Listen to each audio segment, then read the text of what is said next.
ছিল গ্রাম, নাম সোনাপুর। শান্তিপূর্ণ একটি গ্রাম, যেখানে গরু, ছাগল ও হাসিখুশি মানুষ বাস করত। সেই গ্রামে রাখাল নামের এক ছোট্ট ছেলে বাস করত। নাম ছিল তার রাখাল। আজ আবার গরু নিয়ে মাঠে যেতে হবে।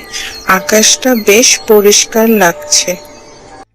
রাখাল ছিল খুবই ভালো ছেলে। গ্রামের সবাই তাকে ভালোবাসতো।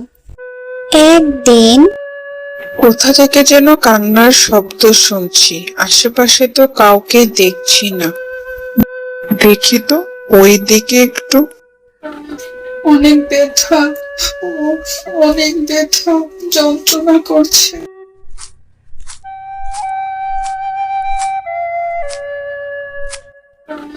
অনেক ব্যথা, অনেক ব্যথা, যন্ত্রণা করছে। তোমার কি হয়েছে?